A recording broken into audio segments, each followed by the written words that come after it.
Hello and welcome. This video is continuing on from last week where we started having a quick look at Nichol Kessinger, what her potential role might have been and some of the theories that surround her. This week we're digging a little bit deeper and we're continuing to follow that train of thought. If that interests you, please stick with me. I'm Fiona and this is Case Continued.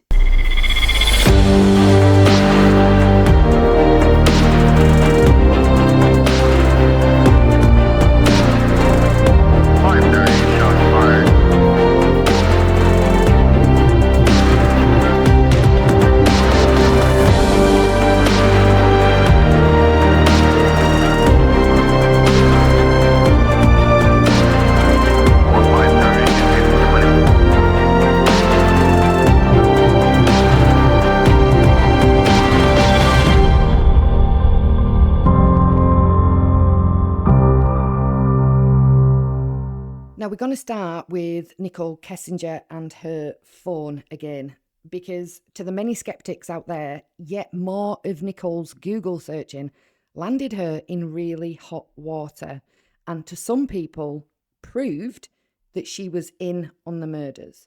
So here's Nichol Kessinger, less than a week after the world finds out what Chris Watts did. Her name is now circulating in the media and police reports. She's gone from a private citizen to the other woman in one of the most horrifying cases in recent history. And what does she do? She starts Googling Amber Fry, the woman who unknowingly dated Scott Peterson while he was planning the murder of his pregnant wife, Lacey. Some people see these searches and say, was she trying to cash in? Was this all about fame? Amber Fry had a lot of public support in her situation. She wrote a book. She did multiple interviews. Was Nichol hankering for that same level of attention? You know, this could be a tough one because really it kind of falls into a bit of somewhat selfishness while also a bit of panic. Because Nichol could easily have seen a bit of herself in Amber. Both were women who fell for men that they didn't know were monsters. Both got pulled into national media storms. Both became household names overnight, not for what they did, but for who they were dating. And so maybe her searches make a little bit more sense if you look at them through that lens. She Googled Amber Fry book deal. Yes, sounds absolutely terrible because people have died. 2 little girls and an unborn baby have had their lives stolen from them along with their mother. And Nichol Kessinger's looking up book deals. I don't think it gets any more insensitive than that. I don't think it gets any more selfish than that. Now, maybe Nichol was wondering, could I or should I tell my story? And there could have been multiple reasons for that. One is kind of giving Nichol the benefit of the doubt if I try and look at it from this angle. Maybe after all this happened, Nichol thought, if I tell my story, could it help somebody else in a situation similar to mine? Lots of people write books like that, and for that reason. We don't know what exactly was in her head when she made the search for the book deal. So we don't know what her exact intentions were, whether it was to be famous, whether it was to potentially help other people and raise red flags that she's maybe seen in hindsight. Maybe it was just to tell her side of the story from her perspective and how the aftermath had affected her. We don't really know. But she went on to Google Amber Fry net worth. Now, she's obviously here wanted to know if Amber came out of her situation financially stable or even profited. Now, let's face it, Nichol is suddenly in danger of losing a job, which she did. She's in danger of losing her privacy and she's in danger of even losing her safety. So when she's Googling the net worth, that is a bit of a search linked to self-preservation because she's going to lose everything, right? Absolutely everything. What's going to happen? You're embroiled now in this huge national and international murder case. You're the other woman. The press, everybody is vilifying you. Is it going to be hard for you to find work? You're probably not going to be able to have your pick of jobs because some people really won't want you linked with their company or their business. So to Nichol, this really could have just been, if I write a book, if I can make money from it, it will provide me with a little bit of financial stability and security. Now, is that wrong? That depends on who you ask. It's definitely, as I said, an insensitive and selfish move when you consider that people have had their lives taken from them and the focus is on how you are going to manage to pay your rent. However, from a personal point of view, looking at things from Nichol's angle, she's got herself in a right mess here by being embroiled with Chris. And regardless of whether she knew the full situation with Chris and Shanann's relationship, there's no evidence to back that she ever knew that this was going to happen and it was absolutely gonna destroy her life. So from her point of view, yeah, she needs to know how those bills are going to be paid.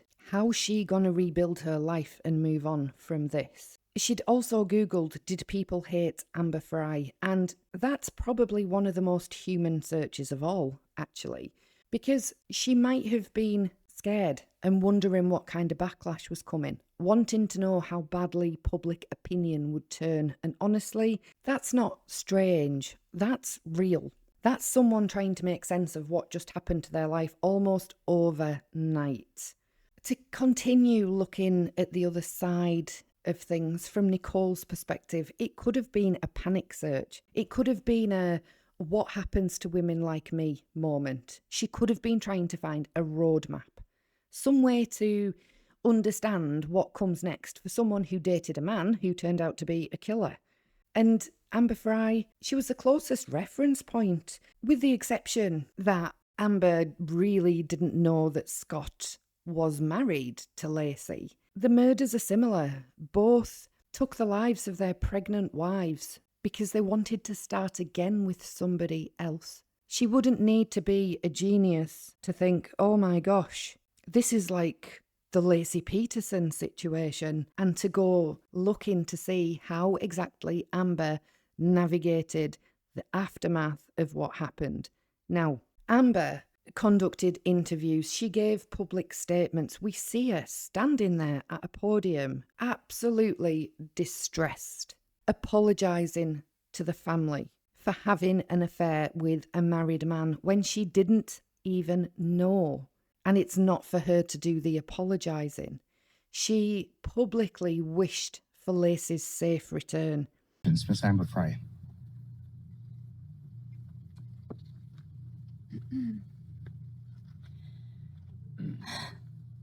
Okay, first of all, I met Scott Peterson November 20th, 2002. I was introduced to him. I was told he was unmarried. Scott told me he was not married. We did have a romantic relationship. When I discovered he was involved in the Lacey Peterson disappearance case, I immediately contacted the Modesto Police Department. Although I could have sold the photos of Scott and I to tabloids, I knew this was not the right thing to do. For fear of jeopardizing the case or the police investigation, I will not comment further.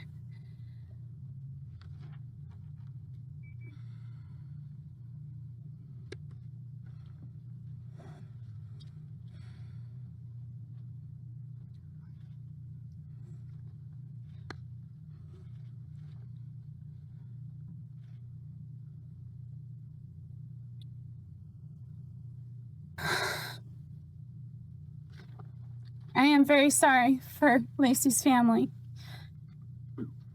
and the pain that this has caused them. And I pray for her safe return as well. I would appreciate to my friends and acquaintances to refrain from talking about me to the media for profit or recognition. I am a single mother of a 23-month-old child, and I ask to respect my privacy. Thank you. She supported the family. She did everything she could to assist. She allowed the police to wiretap telephone conversations with her and Scott. And Nichol didn't do any of that when Shanann went missing. So we know that those are the differences. But in terms of the actual situation of being involved with a married man who then goes on to murder his pregnant wife, the Watts and Peterson cases do share that similarity. You know, Nichol Kessinger isn't the first woman dragged into a crime she didn't commit. And in that moment, Googling Amber Fry might have just been her way of saying, how do I survive this? Of course, it also could have been about fame, and it could have been about the money, and it also comes back to that self-preservation. But again, we do have to remember that we can say all we want, that we would never behave like Nichol did. But unless we actually take a step or two in her shoes, under the exact same circumstances, we don't actually know what we would do. If this was you, and there was another high-profile case in which there was an affair and a husband killing his pregnant wife, would you Google to see what happened to the mistress in that case? Would I? I'd like to say that I wouldn't, because I'd be too focused on the victims. But I don't actually know, because I don't know how I would feel in Nichol's situation. So in one of Nichol's interviews, she asks when she should go to her safe house. And a lot of people heard that and started saying, wait, hang on a minute. Why does she have a safe house? Who's she hiding from? Was she already on the run before all of this happened? Is she affiliated with gangs? Is that where she deals drugs from? Is that where she practices black magic? This line became a bit of a magnet for some conspiracy theories, but let's start with looking at the more grounded explanations, because we do need to remain grounded in true crime cases, right? Now, this wasn't necessarily some hidden bunker she had stashed away. I have heard somebody in a video state that she had an underground bunker which was approximately, I think, 15 or 16 feet, underground, and that her parents would do weekly grocery drop-offs for her, so she had a constant supply of food and water, and she had a private doctor who would come to the bunker and continue to give her a medication for her bipolar. Again, there's no proof that Nichol Kessinger suffers from bipolar. And I think when we start talking about bunkers, 15 or so feet underground, we're just getting into the realms of losing the thread of the case entirely. It's entirely possible that once Nichol was identified as Chris's mistress, law enforcement suggested to her or helped her arrange housing to protect her identity and location. And, we actually hear Agent Kobach supporting her going to a safe house or a safe place. He says to her he thinks it would be good for her to just, get out of the area, not just because of everything that's going on, but for her own sanity, really, to get away from the place, which is just full of reminders of what's happened, while she tries to get her head around this situation that has literally just blown up in the blink of an eye. Because we've gone from Sunday, where yes, they have that long telephone conversation for 111 minutes, but to all intents and purposes, Sunday is a normal day. Chris has taken the girls to the birthday party at the Lindstroms. He's sent pictures to Shanann. Shannann's returning home from her trip to Arizona. It's delayed. Everything sounds and seems normal. It's clearly not, because of what happens next. But if we take the line that Nichol wasn't involved in the murders, regardless whether they were having a tiff during that 111-minute conversation and she was threatening to leave him or goodness knows what, if she wasn't physically involved in the murders and she didn't know about them, we go from her speaking to him on Sunday to then suddenly, Thursday, we're sitting in Thornton Police Department and he's pled guilty to taking Shanann's life.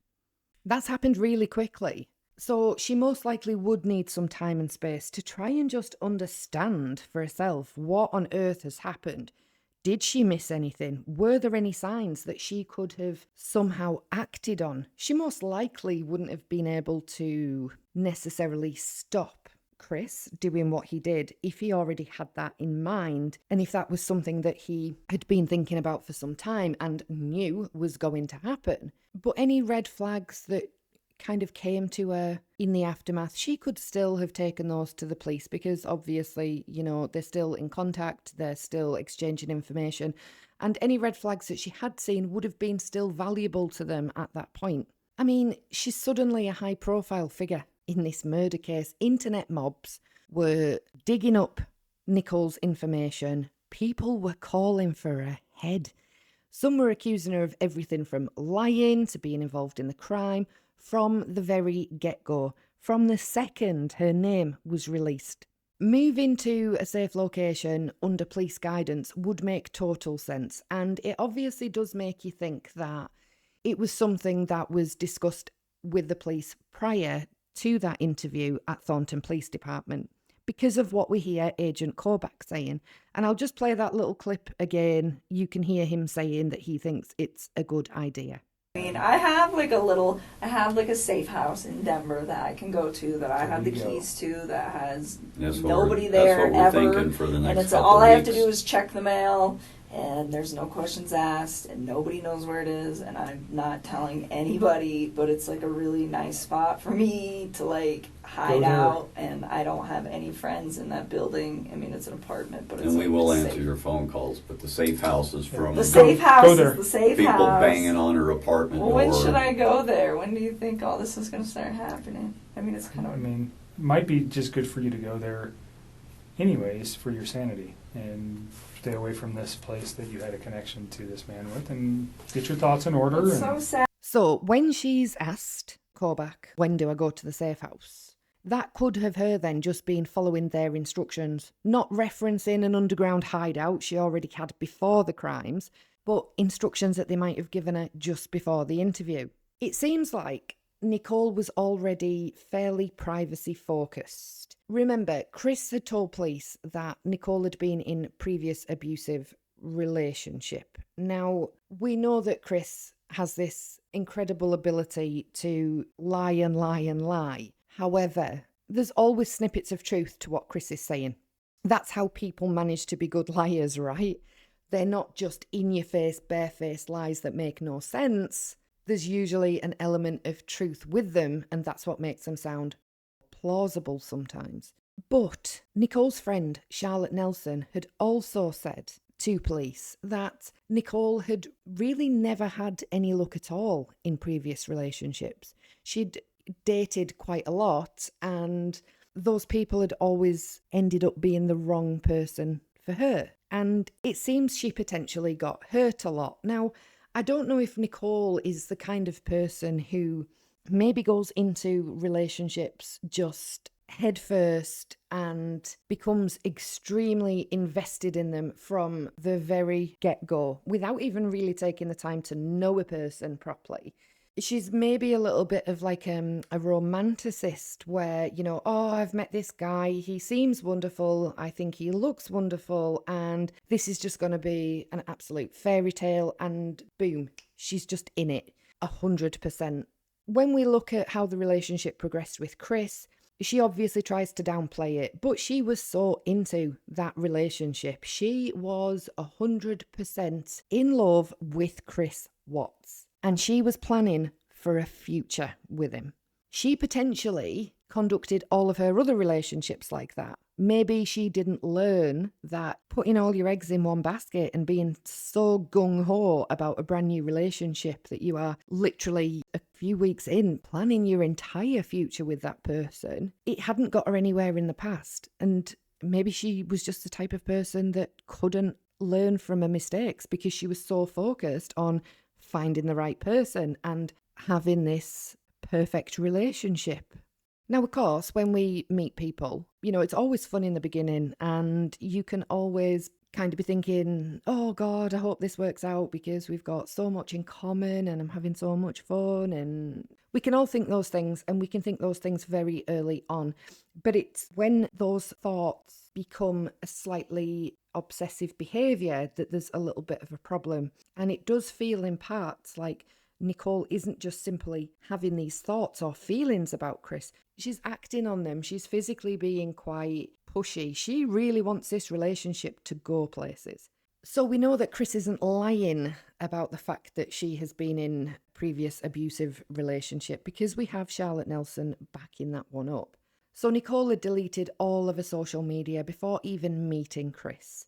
That alone suggests that she had a really strong instinct to protect herself, even before any of this happened. So if she was the kind of person who already took her safety seriously, she might have had protocols in place, or at least knew how to quickly arrange something when things got dangerous. And let's be real, when her name hit the news, it did get dangerous, because she was being blamed, threatened, doxed. She likely feared for her life at some points. And in that situation, who wouldn't seek shelter somewhere else? People do sometimes misinterpret a safe house as something shady, when it usually just means a private place to stay. And yeah, to some people, safe house maybe can sound a bit dramatic, like something out of a spy movie or from a criminal cover-up. But in police language, or in a sensitive case, it just means a secure, undisclosed location where somebody can stay to avoid media, harassment, or potential harm. I mean, this term's used in the world of probation officers a lot, and it certainly isn't some kind of 15-foot underground bunker to go and hide from the entire world. So a safe house would be a family member or friend's house, or even a hotel where she just registers under a different name. It doesn't mean that she was running from guilt. It could just mean that she was trying not to be swallowed by the public backlash. But a lot of people still run with this theory that the safe house is dodgy. There's all sorts of criminal activity and rituals and things happening there in this bunker, and people need to find the bunker and bring Nichol to justice. Why do people still run with this underground bunker? I mean, I guess it's because they're suspicious already. So they see every move that Nichol made through the lens of guilt. So the idea that she had a safe house just becomes part of a bigger theory that she was hiding something, or that somebody was helping her. And sometimes the fact that she could have been terrified, overexposed, and trying to just get by in the middle of one of the most intense true crime storms of the decade is sometimes overlooked in favour of something that's much more exciting, because a 15-foot bunker under the ground with private doctors and drop-offs and black magic rituals, drug dealing, gang connections, all of that is much more exciting to some. It's much more of a story. And, we have to remember that we might be telling the story of these people's lives, but they're not characters, they're real people. I mean, I do get it, the safe house thing might sound strange at first, but when you really break it down and just ground yourself with it a little bit, it doesn't come off as shady at all. It just looks like a scared woman thrown into a nightmare, doing what she had to do to stay out the public eye, under the guidance and agreement of law enforcement. Some of the people who don't agree with the underground bunker theory believe that she went to stay with Jim. So in her interviews, Nichol mentions this man, Jim, and she says he's a close friend. She doesn't give many details about him, which really only adds to the mystery, because that little bit of vagueness was enough for online sleuths to start asking, was Jim more than a friend? Was he helping her hide? And is he connected somehow? I've seen some channels saying that if Nichol's safe house is Jim's place, there is definitely something untoward going on, especially because Nichol didn't want law enforcement to speak to him and famously said, "Leave Jim alone." We're obviously, and I don't want to cause you concern, we want to know where you were that day too. You're dating a man who did some egregious stuff, and we want to show that you were never near him that day. Period. I mean, you guys can track my No, stuff. yeah, I mean, that was something we will have to get a warrant for anyways, to I'm just saying, if we asked for it, would you have any objections to that? No, you can have Right. it. So, I'm a pretty boring person. well, I don't it sounds go like too you many just went to places. work that day, and then you came home and you were there at 3:45. Yeah, like on give Monday. or take like 5 Yeah, minutes. whatever. But yeah, so 3:45. I meet Jim there. Yeah, I would And totally so Jim is understand from an investigative point, he could be a person who could say, yeah, I was there at 3:45. He doesn't know Chris. He doesn't know anything. He could say with one phone call, yeah, she came in at 3:45, done. Totally. Do you know what I'm saying? Yeah. And I don't have to ask anything more than, hi, Chris, my name's Kevin, or Jim. And I'm not saying you have to give it to you. Just leave Jim But alone. if Jim does at not some need to be wrapped point- up in this. If at some point I needed Jim's info to, let's say we couldn't find your phone records, would you You tell me can who have Jim them. was? I will give them to you. Would you tell me who Jim was if I If couldn't you get him? had to. Okay. I don't really want to Great. involve him in this. So it's not Perfect. fair to him. That's not, no, if I do not have to do that. That's fine. To some channels, this proves that there was definitely romantic things going on with Jim, and it also proves that Jim was implicated in the murders. But based on the available information, there's nothing suspicious at all pointing to Jim. Nicole's under massive public scrutiny. She's being doxxed and targeted, and she needs to get out of sight fast. So if Jim has a private, low-profile place where she can stay temporarily, it would make sense for her to go there. But we don't have the proof that she did. We don't know where she went. And that's actually the point of a safe house. We're not meant to know where people go. So let's talk about Nichol and her friend Jim. This is a connection that's raised a lot of questions since the Watts family tragedy. We don't know a lot about Jim. He was a geologist by profession. He worked in the oil and gas industry, which fits with his background in geology. As for his age, Jim was reportedly in his late 30s to early 40s around the time of the Watts case in 2018. We know that Jim was associated with Sunburst Consulting, a firm specialising in geological services, through his profile on LinkedIn, but that has since been removed. Many believe that he definitely was full-time living in Milwaukee at the time, and he is still living in Milwaukee in Wisconsin to this day. So Jim was close to Nichol. We've heard Nichol say that in interview, and she has also said that her dad is friends with him as well. Some people say that Nichol and Jim were just friends, but others think that maybe there was a little bit more going on. But the thing is, there is very little actually known about Jim publicly, so pretty much everything to do with Jim is a bit of speculation. Now, what really caught people's attention was when Nichol told the police, no, leave Jim alone, when they wanted to talk to him. That made a lot of folks wonder, why was she so protective? Was she trying to keep him out of the mess? Was it loyalty? Or was there something else? Was she seeing Jim? Nichol and Jim spoke a lot. Lots of phone calls back and forth, including one on the morning of the murders. And what they were talking about, nobody actually knows.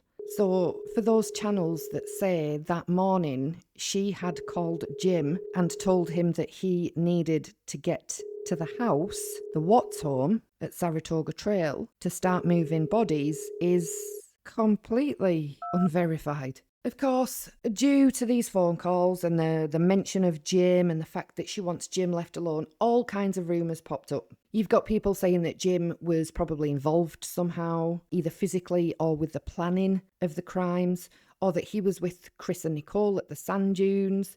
And then there's people claiming that they all had a complicated relationship and they engaged in three-ways and swapping around. But here's the thing, none of that has ever been proven. None of it. The official investigation focused on Chris. He confessed and he was convicted. Jim, he's never been linked to the crime in any official way. In the discovery, no interview is shown and no background is provided. And that absence is exactly why some people and some channels believe that he wasn't investigated at all. But the thing is, he could very well have been investigated. And we can't actually say for sure that he wasn't. Not everyone interviewed ends up in the discovery. Law enforcement often interview dozens of people, especially in high-profile murder cases. If someone isn't deemed relevant to the charges, or they didn't say anything material, then the statement might not make it into the public version of the file. And they also routinely withhold witness names or interviews to protect privacy, especially if no wrongdoing is suspected. If Jim was just a friend or a colleague, then he's a private citizen, not a suspect, not a charged individual. Looking into it, Colorado law, seemingly like most jurisdictions, restricts releasing identifiable information about people who aren't part of a crime. If he was mentioned only in relation to where Nichol stayed or who she hung out with or as emotional support, his interview might be excluded entirely for his protection. There's no legal requirement to release everything. Discovery is meant to share evidence relevant to a prosecution, not to satisfy public curiosity. The version of the file released was redacted, and that means that some interviews are likely omitted. Some digital records were trimmed, and entire witness accounts, potentially including Jim's, were never released at all. Now, there's some channels out there that really complain that we haven't seen everything in this case, and how dare Weld County release incomplete documentation. Now, the fact that Jim is missing from the discovery doesn't mean to say that he was ignored. Law enforcement would have known that Nichol called or texted Jim before and after the murders and during the investigation. She may have been going to stay at his house. He may have known about her mental state, fears or prior conversations with Chris, and that would make him at least a relevant background witness and highly likely to have been vetted, even if informally. Just because in the interview Nichol says, "Leave Jim alone," and the detective presses a little bit and then just kind of stops, doesn't mean to say that Jim was left alone. Nichol was clearly getting quite het up at that moment in time. And as we discussed in the other video, it was important for detectives to keep her talking and keep her on side, because to them, she was one of the most important people in this case in terms of being able to explain Chris's behaviour in the days and weeks leading up to the murders of his family. They don't want her flipping out or refusing to talk or disappearing, so they've then got to start issuing arrest warrants and things to bring her in formally. They kind of want to keep her on side because information that she has could be invaluable to them. Just because we don't see them continue pushing it in that particular video doesn't mean to say that they didn't end that interview and go, right, let's start looking at who Jim is. We honestly can't say that they didn't just because it's not in the discovery. I mean, how many pages of that discovery are missing? There's a lot in there that we're not seeing, but it doesn't mean to say we're not seeing it because it's suspicious information or a cover-up. Now, Jim's total absence from the discovery, no interview transcript, no details, it creates a mystery box. And it could look like intentional avoidance, especially if it's combined with Nichol's strange wording around him and telling investigators to leave him alone. The fact that she contacted him so much and on the morning of the murders, and with the theories that Jim's house may have been her safe house. But just because it looks suspicious doesn't mean to say that it is. Jim could absolutely have been interviewed, vetted, or investigated, but if he wasn't relevant to the charges, or if he was a protected private party, that information could have been left out of the redacted discovery legally and deliberately. So while his absence from the file can look suspicious from the outside, it doesn't prove 100% that he wasn't looked into.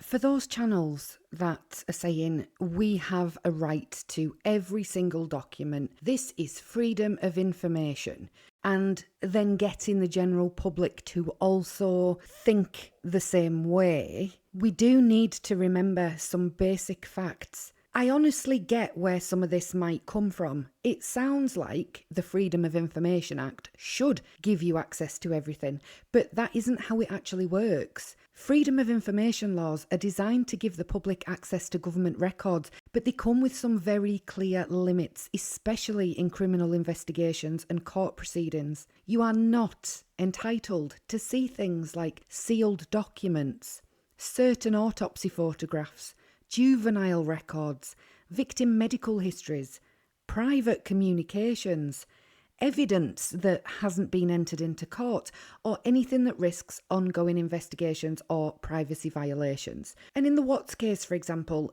there's body cam footage, there's interviews, there's crime scene photos, digital forensics. It's all out there. But some of it has been withheld or redacted for good reason. Because some things are too graphic or traumatising to release to the general public. Some materials could re-victimise the families. Other parts are protected by law, like confidential mental health assessments or specific forensic details, and some things just don't belong in the public domain. Full autopsy images, for example, they don't help justice, they help sensationalism. And I keep seeing channels claim this secret sealed vault of Watts discovery that we aren't allowed to see for 50 years, but in 50 years' time it will be released and then we'll all get to know the full truth. Well, that's not true. If something isn't public, it's likely because it's been withheld legally, ethically, or to protect someone's safety or dignity, not because there's a conspiracy. We're not suddenly going to find out in 50 years' time that Nichol Kessinger or Jim or anybody else was implicated in these murders. And no, law enforcement or the courts don't owe us every gory detail. We're not entitled to it just because we're curious, or because we saw a TikTok or a YouTube saying it exists. So if you're new to true crime, or even if you've been following these cases for a long while, I would encourage you to ask, what purpose does this information serve? Are we trying to understand what happened? Or are we just trying to get as close to the blood and trauma as possible? There's a difference between researching a case and feeling entitled to every horrific detail. And for those people that want those missing pages of discovery, that's what you're going to be given. Every horrific detail. As a creator, I choose to draw a line there, out of respect for the victims and the families, and to keep this channel focused on facts, not obsession, not sensationalism. Let me know your thoughts on this with the discovery, and if you feel that the public should have right to disturbing images, autopsy photos, full medical records, statements from people who aren't material to the case, whose addresses and family links could be exposed. Now, while we're on Jim, let's talk about one of the more intriguing theories in the Chris Watts case, and that is the idea that Chris was moved to a prison in Wisconsin because that is where Nichol Kessinger supposedly went to live with Jim. So, in this theory, some people believe that Nichol left Colorado, changed her identity, and moved to Wisconsin, and she moves in with Jim. And then these people say that the Department of Corrections then moved Chris so he could be close to Nichol Kessinger. And that's how he ended up at Dodge Correctional Institution in Waupun, Wisconsin. That actually sounds a little bit wild. I'm not going to mock anyone who has that theory, but I do find that quite out there. So what's actually fueling that theory? Firstly, Chris was moved from Colorado to Wisconsin, as we all know, and the official reason was for his own safety. Death threats, the media frenzy, the fact that he was extremely high profile, that all checks out. But to some, the move felt a little bit too random. And they kind of say, why would he be moved from Colorado all the way to Wisconsin? There are so many other prisons that he could have gone to, dotted all around the state. Why did he go to Wisconsin, where Nichol was obviously staying with Jim? So naturally, people start connecting the dots, or at least trying to. Was Nichol in Wisconsin? Was she in witness protection? Did she and Chris secretly reunite? Did the Department of Corrections have Chris moved so that he could carry on his affair with Nichol Kessinger? I mean, the short answer's no. There's no proof that Nichol moved to Wisconsin. There's no proof that Nichol lived with Jim. There's no proof that Nichol and Chris stayed in contact. And there's definitely no evidence that the prison system would move a convicted family annihilator just to be close to his mistress so he can continue his relationship with her. That's not how it works. Honestly, it's really not. At the end of the day, Chris was moved because he was a security risk in Colorado. Dodge Correctional is a high security prison that takes in a lot of out-of-state inmates, and that's it. Still, it's one of those theories that won't go away.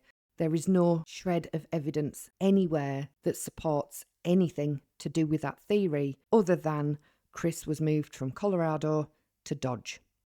Now, this theory about Chris being moved to Wisconsin to be close to Nichol, people genuinely do believe this. And it's not a question or a theory. It is stated as a fact on forums, in comment sections, and even in some videos, with people on the one hand very loudly saying, I don't agree with you going to try and find Nichol, don't turn up at people's houses, don't go looking for people, leave them alone, give them respect, while still feeding into the drama of how, if only we could find out where she was, if only. You know, we all just need to remember that the Federal Interstate Corrections Compact allows for prisoner transfer. Prisoners are moved across state lines all the time for logistical or safety reasons, and it's not rare. It hasn't just happened to Chris Watts. Some channels are talking about it like, you know, this is the first time it's ever happened in the history of the world, and it's really not. It happens all the time. It's not shady. It's not a cover-up. It's paperwork. But for some people, for some creators, that's not satisfying. It's almost like this case isn't interesting enough unless there's some huge twist or shadowy plan behind it. Like we just can't accept anything at face value anymore unless it's been blown up into a theory. And look, I get it. The Chris Watts case is frustrating, horrifying, and heartbreaking.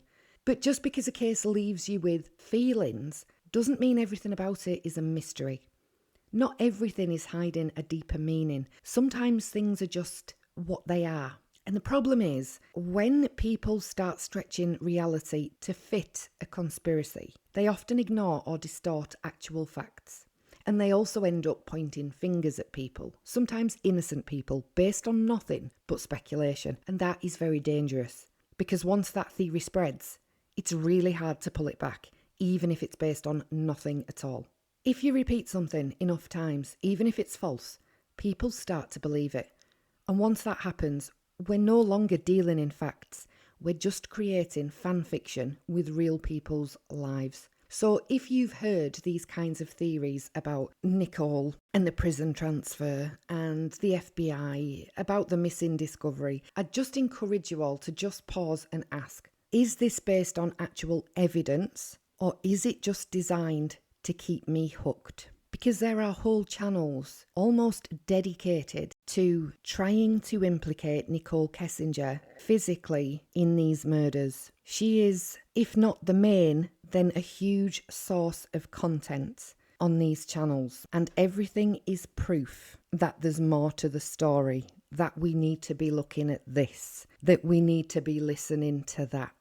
And we can keep going back to those channels because they can be very dramatic. They can be very loud. They can come across as very passionate. They can come across as very well-meaning. But when they're making money out of pushing the exact same conspiracy theory day in, day out, and ignoring other cases that also deserve attention and other victims that deserve attention, it becomes less about them being well-meaning and seemingly more about keeping the bank balance topped up.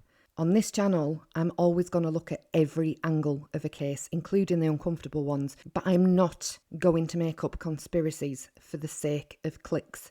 That's not what this is about. Next thing we're going to look at is the theory that Nichol had said that she hadn't spoken to Chris on the 14th of August when her phone records in the discovery indicated that she had actually talked to him several times, including when she was suspected of listening in on the call between Chris and the detective. Because Nichol then goes on to tell law enforcement that she forgot to mention something to them. That the night after everything unfolded, in one of their many phone conversations during the early hours of the 14th, which she'd already tried to say hadn't happened, that Chris had asked her what to do with Shanann's wedding ring that he'd found on the bedside table, and her response was to pawn it. Now, this is literally just after Shanann and the girls went missing, and she was telling detectives at the time she genuinely didn't think Chris had killed Shanann. So if that's what she truly thought, and it was possible that Shanann would return, Why would she be suggesting pawning the ring? Wow, on the surface, that sounds so cold, especially considering that Shanann was still just missing at the time. She hadn't been found, no one was officially deceased, so why suggest pawning her wedding ring? And that is a detail that's fueled a lot of suspicion. People argue that it suggests Nichol definitely knew that Shanann wasn't coming back and that she was already dead. So I've tried to see this from a different point of view. I've tried to look at Nichol being innocent of any physical crime. I'm trying to look at how she might have been thinking or feeling that could explain why else she might have said it. And I suppose there's the fact that, for one, Chris was lying to everybody. To Nichol, he paints this story that Shanann has left him, she's abandoned the home, she's taken the girls, and she's even left a ring behind on the bedside table intentionally, like some kind of symbolic end to the marriage. So in that context, Nichol might have believed the marriage was done and over. So to her, the ring wasn't some sacred item anymore. It was just something that he should get rid of and move on from, because his wife has taken the girls and left him. And then there's also maybe the emotional side. He's going through this split and that he's going to be starting over with her. She might have suggested pawning the ring as a way of cutting ties with his past. Not because she knew that Shanann was dead, but because she thought Shanann had walked away for good. And so she doesn't want him to keep that ring, because that relationship's done now. Your wife has left you, she's taken the children, she's basically treated you badly by doing this and just upping and leaving. So move on, get rid of that. You don't need that. I certainly don't want to see you keep that, because that's a reminder that you were with somebody before me. And Nichol is the kind of person that definitely wants to be number one, and she wants all these firsts with Chris. So of course she's not going to want him to keep a ring that belonged to his first wife. And then I guess Nichol wasn't around when Shanann's ring was found. So if Chris told her she took it off, she left this behind, it was on the nightstand, she's not said a word to me, she's just done this and just left the ring, then Nichol's response might have been, well, why not pawn it? She's obviously not bothered, why should you be? She's chosen to leave it, she clearly doesn't want it, you might as well sell it and get some of your money back. Now, does that mean she's completely innocent? Again, that depends on who you ask. But suggesting to pawn a ring by itself isn't proof that someone knew a murder had happened. It could have been really bad judgment, a massive lack of sensitivity, or maybe even just somebody buying into a lie. So while it's definitely suspicious in hindsight, it's definitely not the smoking gun. It's kind of one of those grey areas where the truth depends on what Nichol really believed about what was going on behind closed doors. Now, Nichol Kessinger gets an awful lot of stick for suggesting that Chris pawns that wedding ring when she doesn't know that Shanann isn't coming back. And a lot of people say she must be guilty because she doesn't care about Shanann. She doesn't care about those girls. She's not bothered. She doesn't cry. I want to gently push back on this because I have seen it a lot. The idea that Nichol must be lying or must be guilty because she didn't show grief for Shanann or the girls.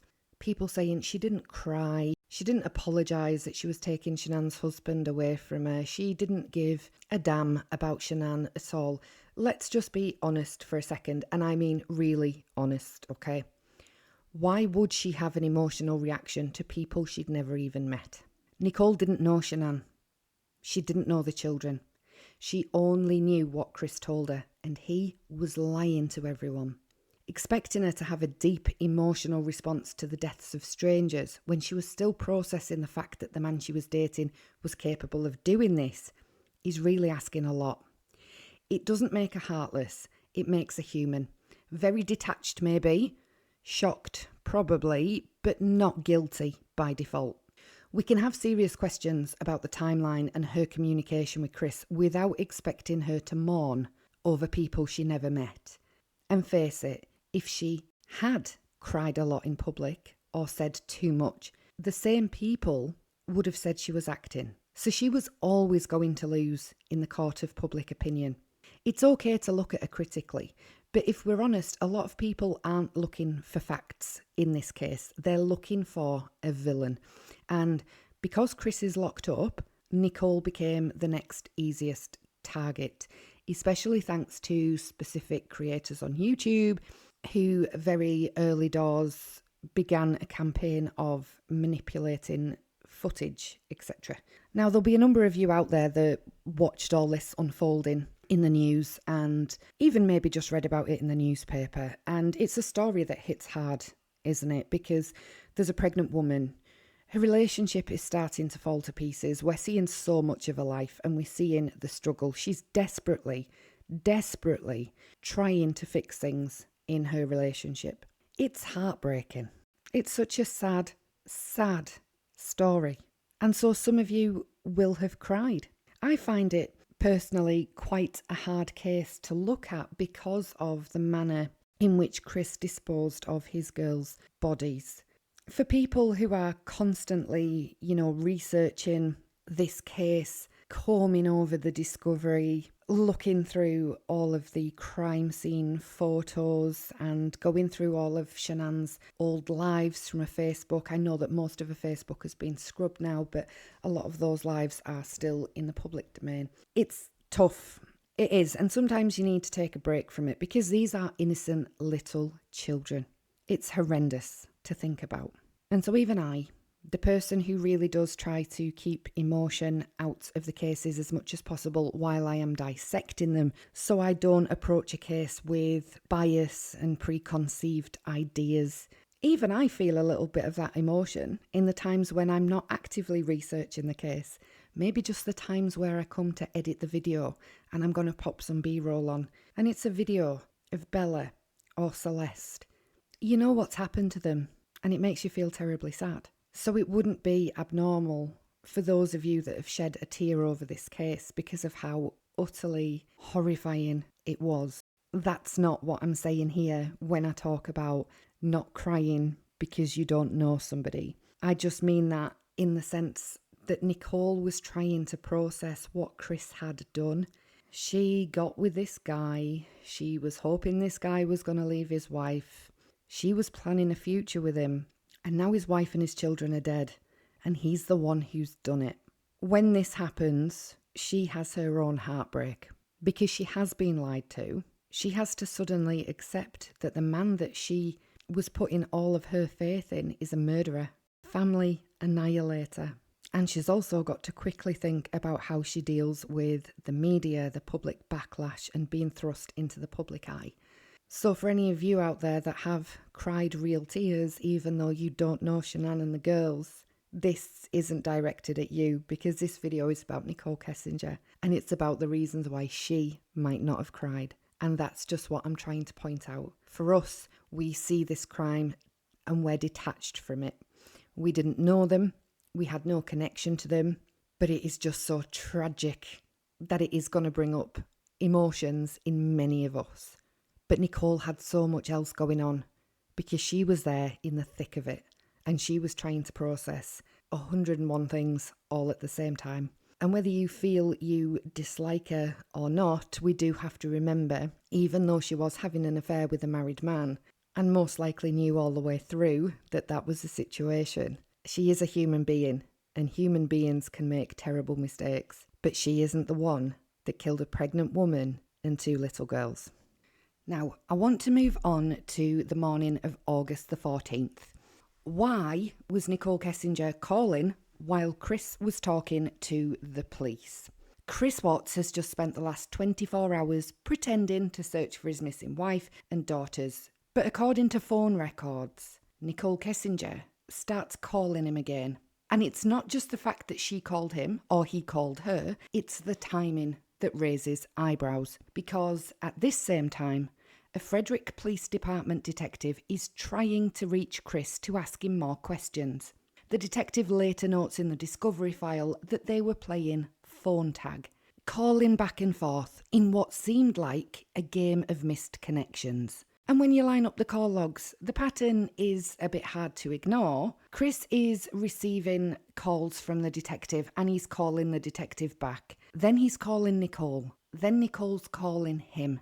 When he does eventually connect with the detective, he calls him back using his work phone, while seemingly Nichol is simultaneously on his personal phone. These calls aren't casual, they're tightly stacked, carefully timed and suspiciously overlapping. And it paints a picture of Chris being in direct contact with Nichol in the moments he's supposed to be cooperating with the police.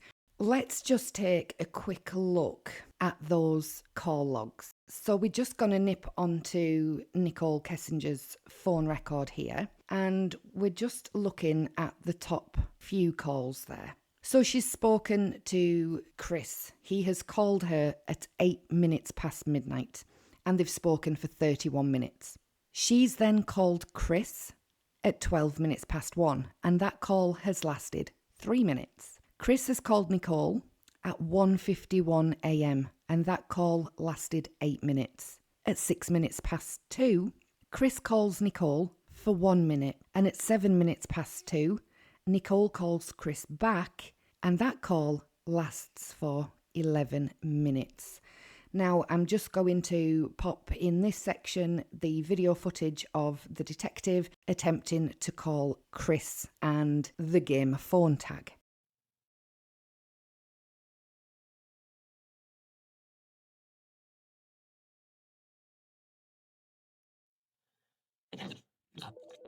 That's him. Okay, let me just come on. This Officer Goodman, is this Christopher? Yes. Hang up on me again.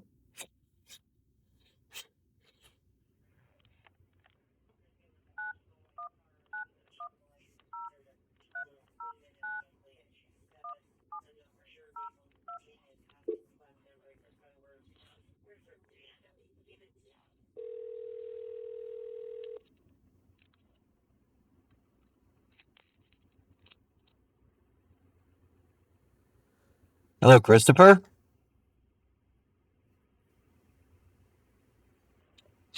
Christopher. Yeah. This Officer Good. Well,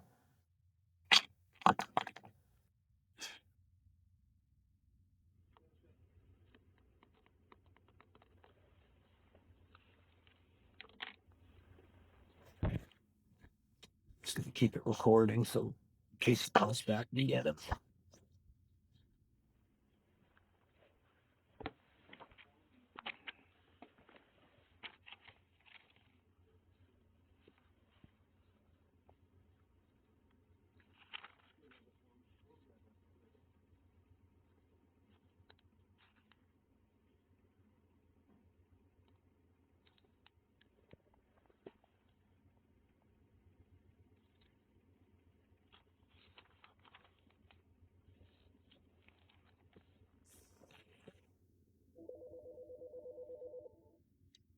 Hello, Christopher. This is Officer Goodman, Frederick Police Department.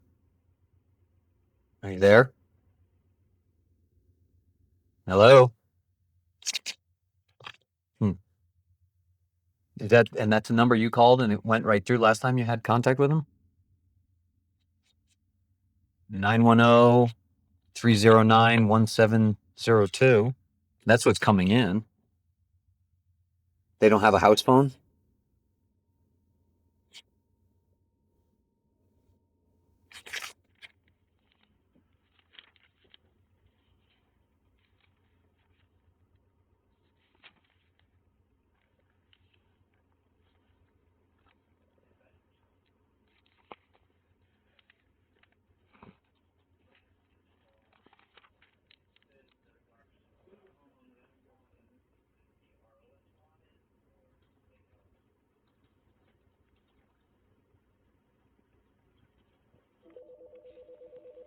Yeah, it's a different number now.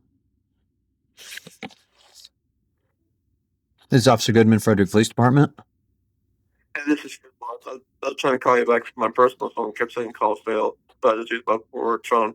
Oh, this is your work phone? Okay. So, we're just trying to get some of your wife and kids' information entered in to put some alerts out there. I just need to get some information about the kids. Do you know how on Bella? Do you know her height, weight, hair color, and eyes? So height would be 42 inches. Okay. Weight would be 40 pounds. Okay. Hair color would be brown. All right. Eye color would be brown as well. Okay. Does she have any scars, marks, tattoos? No. Okay. And then on Celeste, same thing. So she is 37 inches tall. Okay. She is 37 pounds. Okay. Blonde hair. Eyes. Hazel eyes. Hazel. Okay. And again, no scars, marks, tattoos? No. Okay. Okay. We're just going to get that information out. And we're just going to keep. Does Shannon have any scars, marks, or tattoos? She has the scar on her forehead only pops out every once in a while from that car wreck she had a long, long time ago, but no tattoos. Okay. Is it really a visible scar or no? No, it's just like only when only if she's like really heated. Okay. She's like outside running around a lot. Okay. So it's like when there's a lot of sun? Yeah. Okay. And where is that on her forehead? Left, middle? Yeah, like right in the middle. Forehead's like right, like kind of like around, like right in the middle, like just above the bridge of the nose, and it runs down. It's like where the glass stuff went to her forehead for that car accident. Now, when you say goes down towards her like mouth? It goes up and down, so side to side. Okay. Like you have to really look for it, but like it's there. Like if she's like outside running around, it just kind of comes through. Okay. So since the other officers have talked to you, has anything else come to mind that you can think of to help us try to figure out what's going on, where she is? Nothing's come across. Just a bunch of text messages from a lot of friends that's reaching out to me, just seeing like if they could help or whatnot, but nothing new. Okay. Can't think of any other names or anything that come to mind that we could call. No new names right now. Everybody else, it's just been like consistently the same people just reaching out to me. Okay. On phone calls in North Carolina, but people I haven't heard from in a long time. Okay. Okay. Yeah. Well, if you hear something, obviously, let us know as soon as you can, and if you can think of anything, if anything, you think of that might help us locate her, just let us know. Okay.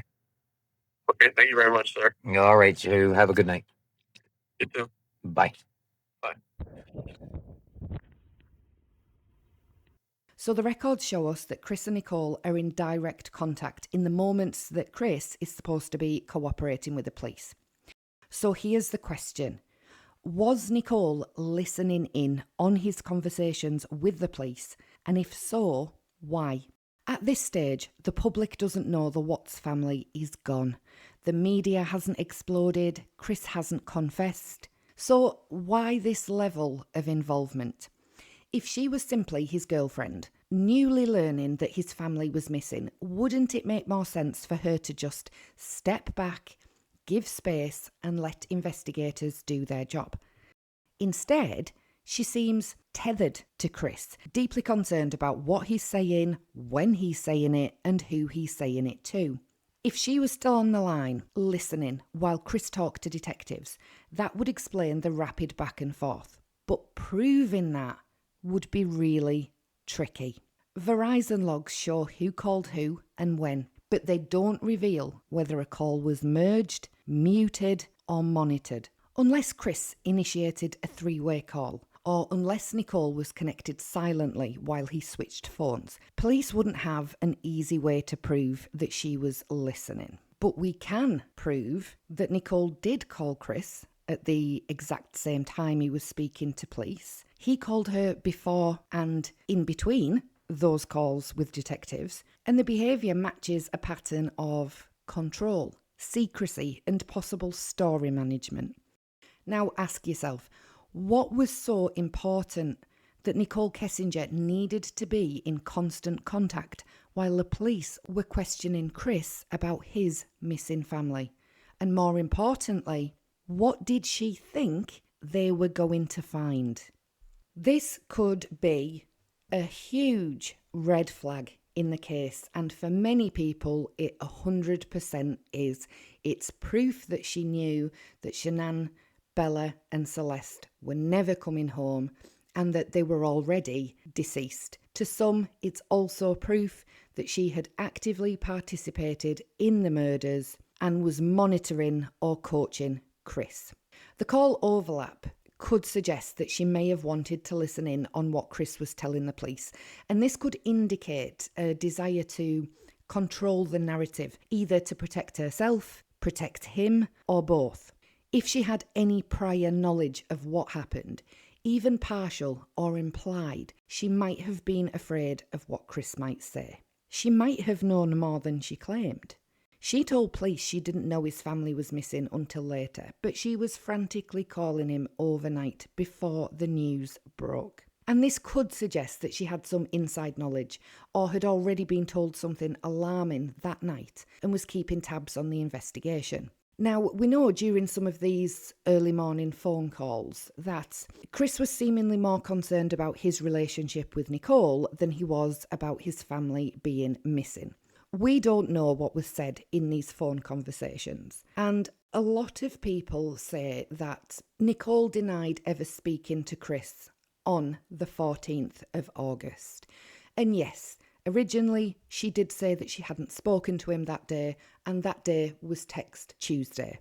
Now, that doesn't mean to say that she was purposely withholding that particular piece of information. She might have misspoken. She clearly hasn't been to sleep when she's calling Chris back and forth and getting worked up and getting in a panic. And she's later telling the investigators that, she was feeling scared. She was asking him, "What did you do to your family, Chris? What did you do?" She might have simply, when she first spoke to the police, not made the correlation that we had moved from the 13th of August into the 14th, and that at the time these calls were taking place, it was after midnight, and therefore it's the next day. To somebody who hasn't been to bed, to someone who hasn't been to sleep, to them it's all just one big long day. So it could simply have been that she misspoke there and wasn't trying to hide anything. On the other hand, she could have been trying to hide those phone calls.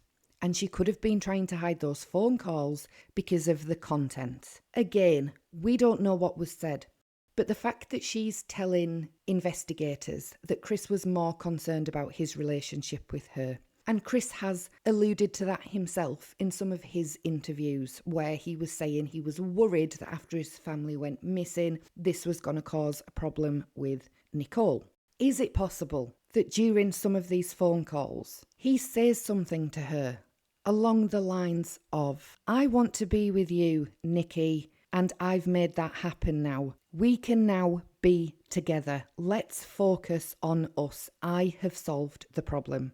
And here's this person sitting on the other end of the phone thinking, what does that mean? You're saying you've sorted the situation and your family are missing. What have you done? Maybe she started getting suspicions in her brain. Maybe during these phone calls, Chris told her that he'd got rid of his family. He maybe did.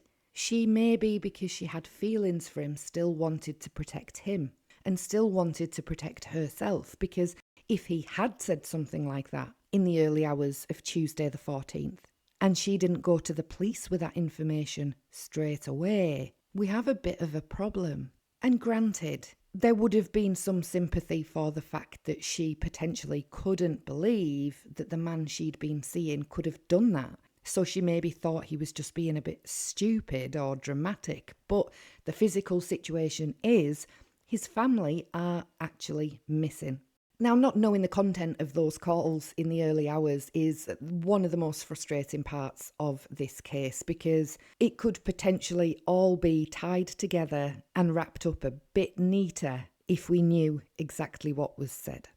In terms of Nichol listening in on the phone call with Chris and the detective, just going back to that, because I sidetracked a little bit there, Nichol's behaviour could have been a pattern of control or secrecy. The way Chris switches between phones, his personal and his work one, while still in contact with her, could suggest an attempt to avoid detection or keep her involved without drawing attention. And this behaviour really just kind of mirrors the secretive nature of their relationship up to that point, using burner apps, if you will, deleting messages, contact numbers under fake names in phones. It could have been damage control or alibi planning. If she suspected Chris was involved and feared being implicated, she might have been trying to align their stories. And listening in could help her adapt her own version of events or clarify details that might surface during questioning. And it does look really odd. It's a strange situation. But there could be some innocent explanations, and it might not be suspicious. And looking at it from a completely different perspective, taking Nichol at face value and not looking at her with any preconceived notions. She could have just been trying to reach him out of concern. She could have been worried about the situation. He's told her that his wife and kids were gone and he wasn't really giving her any details. So she could have been trying to get clarity or check on him emotionally. She might not have known he was actually talking to the police. She wouldn't have known a specific time when the police were calling Chris because they hadn't given him a specific time. From her point of view, she might have been trying to call him to talk, unaware of who else he was speaking to. He might not have told her that he had a detective on the other line, so the timing could be coincidental. The overlapping calls might appear orchestrated, but they could simply be bad timing, especially in a bit of a chaotic situation, because it's not unusual for people in high-stress circumstances to rapidly exchange calls with multiple people. And let's not forget, Chris will be stressed at this point in time because he has literally been bombarded all day by police, by Shanann's friends, by neighbours, by Shanann's family. He's still got to try and keep things going here. He has his own friends and his own colleagues and his own family contacting him, but he's still got to give time to Nichol. He's still got to fit her in there. If Nichol believed that his family was genuinely missing, she might have been trying to offer support, to be present for him or to understand the situation better, especially if he was being evasive. So maybe if he had told her that the detectives were trying to call him, she might have said, "Let me listen to what they say. I need to know more so I can help." And in a relationship, sometimes people feel like they're entitled to do that kind of thing. This was someone she was emotionally involved with. Her repeated calls might just have been part of wanting to stay close, even if it looks excessive in hindsight. Of course, there are two ways to look at Nichol's behaviour during these overlapping calls. On one hand, it can be interpreted as a calculated effort to monitor or influence Chris's conversation with detectives, possibly because she knew more than she let on. But on the other hand, she could have been calling him out of genuine confusion or emotional attachment, not even realising that he was talking to the police at the same time, because we don't know that he specifically told her that he was. In a case full of secrets and manipulation, it's definitely hard to know for sure. But this moment, the early morning of August the 14th, it does remain one of the more unsettling parts of the timeline, depending on how you view it. Some people say there is no way that Nichol didn't know that Chris was on the phone to detectives, because Chris would not have just randomly involved Nichol in this mess. But he might have done, and there's a couple of reasons why. He might have wanted to show Nichol that he was in control of the story. Chris, as we know now, was deeply concerned with appearances, always trying to seem calm, collected, and normal in front of others. Nichol has said she found him easygoing. He was laid back, he was kind, he never raised his voice, and he was the only person that she'd ever really been in a relationship that would try to fix an issue if there was a disagreement. Letting Nichol hear his conversation with the police could have been his way of proving to her that he was handling things, he was keeping his cool, and he wasn't saying anything that would get him, or them, depending how you look at it, into trouble. A bit like, look, I've got this. I'm not panicking. I'm saying exactly what I told you I would.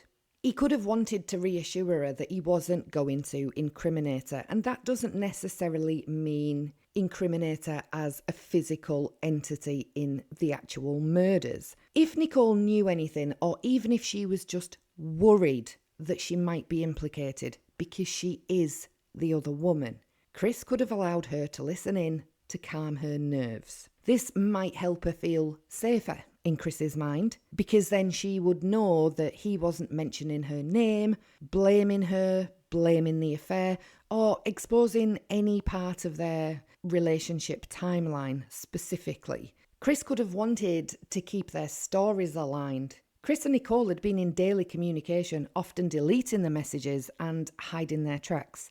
So by letting her listen in, Chris might have been making sure that they stayed consistent, that he didn't say something that would contradict her or raise any suspicion about her involvement. It could have been a manipulation tactic. I mean, Chris had been lying to multiple people for weeks, to Shanann, to Nichol, to his family, to the Rusex, and now to the police. Letting Nichol listen in might have been a way to manipulate her trust, reinforcing the idea that he was being honest with everyone, including her. A bit of a, see, I've got nothing to hide moment. He may have been feeding her a false sense of transparency. He also could have been panicking, and he maybe needed Nichol to coach him. Chris is not the criminal mastermind that some make him out to be. He'd started panicking and he was unravelling quickly. It's possible that he needed someone in his ear, even silently, just to give him the courage to face law enforcement. If he trusted Nichol, he might have wanted her to be his emotional anchor, even as the walls were starting to close in. Or Chris could have initiated Nichol's involvement because he wanted to make her feel involved and loyal. Chris might have believed that if he kept Nichol close and in the loop, she'd remain loyal to him rather than turning on him. It's a classic tactic. Involve someone just enough to make them emotionally or morally entangled so they don't go to the police or distance themselves from your relationship. So in the end, if this was Chris's idea to involve Nichol in the detective's phone calls, he might not have been protecting her out of love, but out of self-preservation. While we're talking about suspicious phone calls, I want to move on to Nichol Kessinger's 6:16 a.m. tower connection in Frederick and try and break down the truth about the phone ping. So in the early hours of Monday, August the 13th, by 6:16 a.m, Chris was already on his way to the Anadarko worksite, Survey 319, where he would be disposing of his family's bodies. Around the same time, Nichol Kessinger is on her way to work. And at 6:16, Nichol made a call, not to Chris Watts, but to a friend, Jim. This outbound call only lasted 1 minute, and it was routed through a cell phone tower located in Frederick. That detail alone has sparked years of online speculation. One single entry in her phone records, interpreted by many as a ping, has been used to suggest that Nichol was near the crime scene shortly after the murders. But we need to start separating what's true from what's simply speculation. And it means we're going to have to get a little bit technical. Now, I am not an expert in mobile phones or cell phone towers.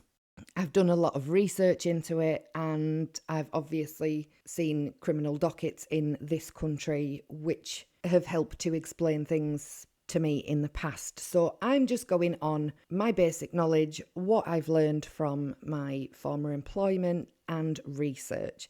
If I am wrong with any of this, please do correct me. I'm not infallible, and if you have evidence to the contrary, please let me know, and please post a link to a verified source to contradict my interpretation, because I can always learn, and I'll always be happy if somebody can show me evidence that refutes what I'm saying.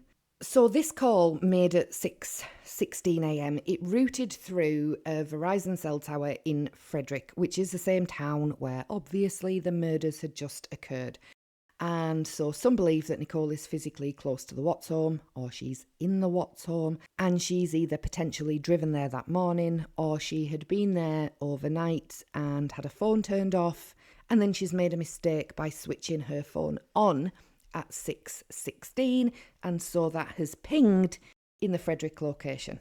The timing, people say, coincides with Chris leaving the house. The call took place not too long after Chris left his home with the bodies, which has created the illusion to some that Nichol might have been nearby, either witnessing something, meeting Chris en route, or going to Saratoga Trail to clean up. And some say the most obvious evidence linked to the phone ping, putting Nichol at the crime scene, is that she didn't mention being in Frederick to investigators. Nichol told investigators she was driving to work in Plattsville to the Anadarko office, and she lived, of course, in North Glen, south of Frederick. Because Frederick is slightly off the most direct route between her home and job, some believe that this tower connection proves that she was purposely taking an unusual detour and was heading towards Saratoga Trail, if not already there, at the time of that ping. But this is where we need to start getting a bit factual and technical, because this was not a phone ping.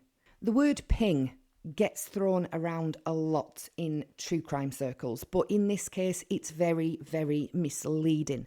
This wasn't a background ping, like the kind used in law enforcement triangulation. This was a standard voice call, initiated by Nichol, routed through the nearest available Verizon tower at the moment the call connected. This matters because it means the location listed in the records reflects where Verizon connected the call, not necessarily where Nichol's phone physically was. And to understand that, we need to kind of understand how cell tower connections actually work. And as I said, I'm no expert, but all of this information can be found in the public domain for you to see for yourselves. Let's try and get technical a minute. Verizon, like other carriers, uses a network of cell towers across regions.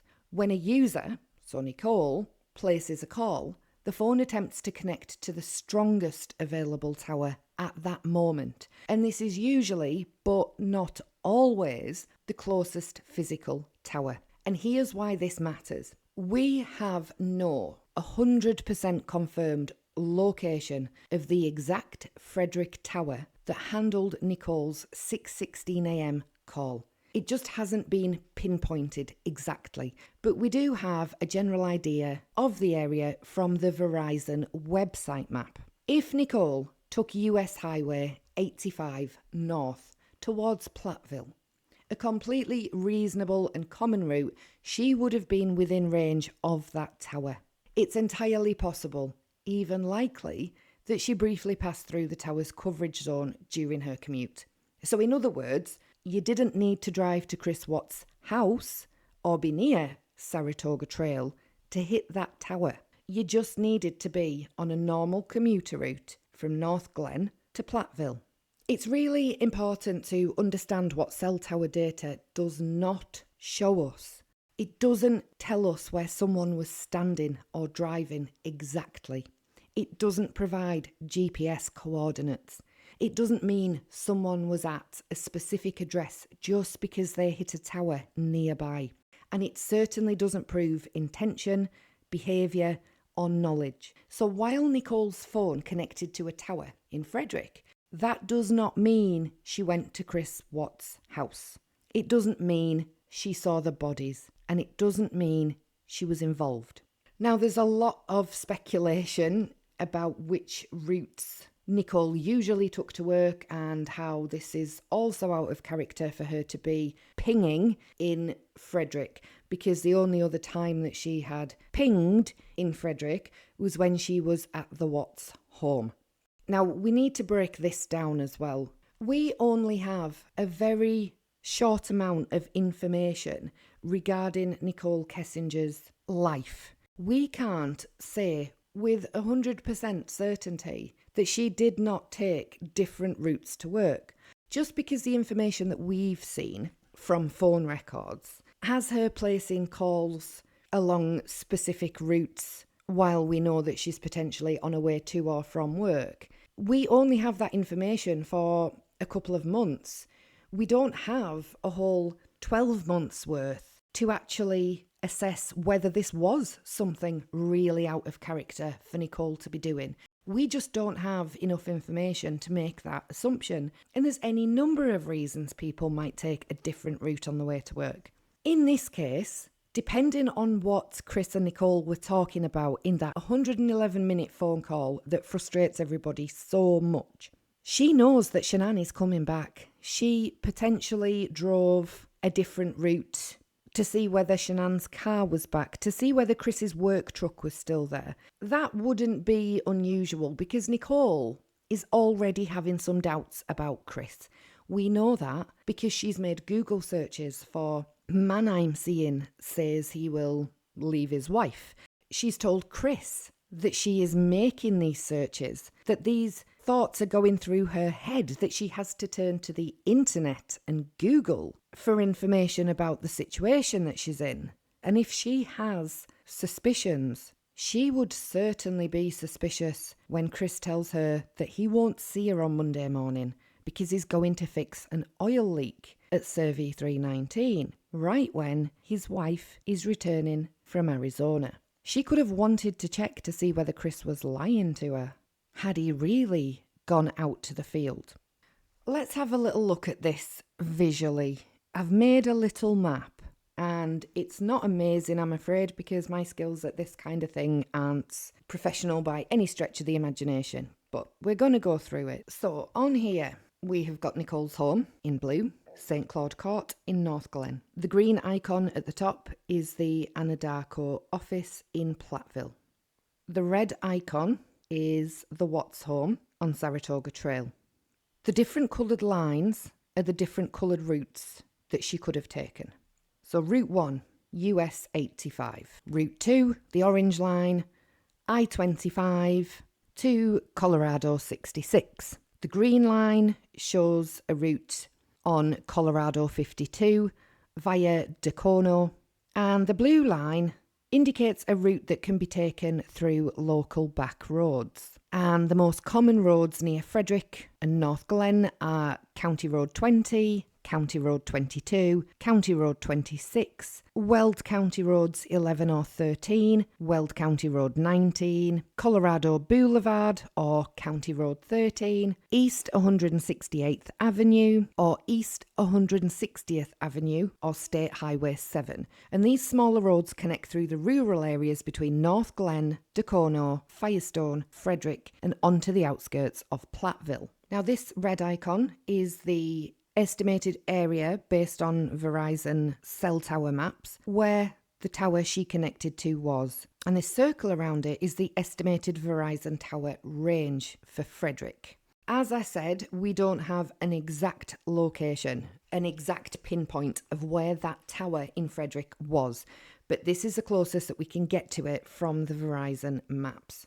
So we can see from that the most direct route from North Glen to Platteville includes going north on I-25 or taking Highway 85, a known commuter corridor. If she took Highway 85, even partially, she would have naturally entered the coverage zone of the Frederick Tower, especially if there was congestion on I-25.